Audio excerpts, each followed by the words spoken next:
C'est ici qu'on crée, c'est ici qu'on veut vivre, parce que ça représente beaucoup d'être dans ce voisinage, avec des collaborateurs, par exemple, de l'Université Savoie, avec des collaborateurs ou des collègues d'autres entreprises, parfois même des toutes petites entreprises, je pense aux startups, et évidemment aussi des collègues qui travaillent au CEA, à l'INES.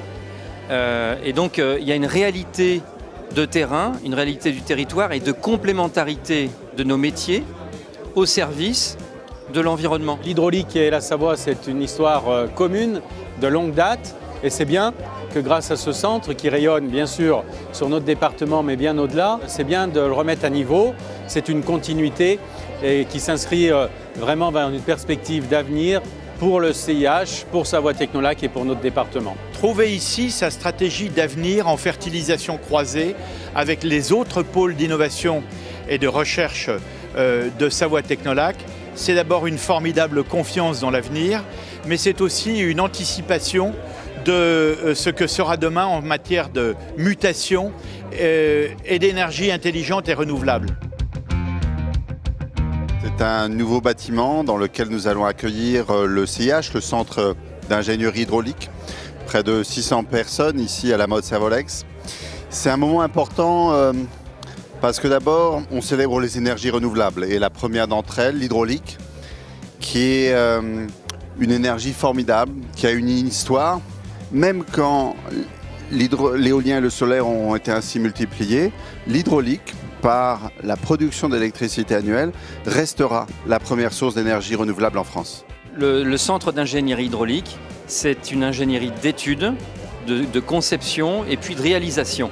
On est là finalement pour concevoir les ouvrages qu'on va ensuite exploiter, que nos collègues producteurs vont exploiter dans tous les territoires de France. On a dans ce bâtiment toutes les forces et tous les savoir-faire techniques, de spécialité, parfois même d'expertise, de tout ce qui fait un ouvrage hydraulique dans une vallée ou dans la montagne. Nous avons imaginé, à partir d'un cahier de charge de EDF, un tracker flottant qui permettrait de concilier les difficultés des environnements à haute montagne, la neige, la glace, et les installations photovoltaïques sur l'eau.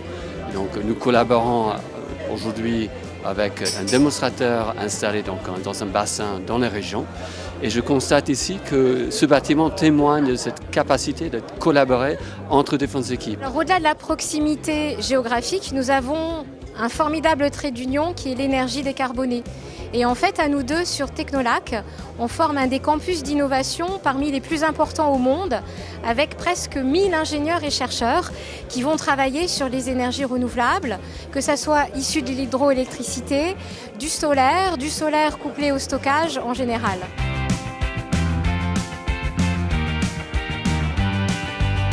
Je dirais que la symbolique, c'est une réussite, en toute humilité, puisque non seulement EDF est tout à fait satisfait, les investisseurs également, mais le plus important sont les utilisateurs. Et dans le tour qu'on vient de faire, j'ai interviewé un certain nombre d'utilisateurs et tous se trouvent en 2 mois de temps bien mieux. Je trouve que le projet est une réussite parce que d'abord il continue à se situer sur le site de Savoie Technolac, donc c'est vraiment une continuité de notre activité, notre présence sur Savoie Technolac. Et c'est là l'opportunité de rassembler tous les agents du CIH qui étaient présents sur le site en un seul lieu. Ça fait un très gros changement puisqu'on était sur 6 bâtiments différents. Donc il fallait pas mal se déplacer pour aller voir les collègues. Mais là, le fait d'arriver dans ces bâtiments tellement beaux, ce paysage qu'on voit depuis nos bureaux, on voit la chaîne de l'Épine, on voit les Bauges, on voit Beldon d'un côté. Vraiment, ça nous a gagné finalement la satisfaction de la plupart des salariés.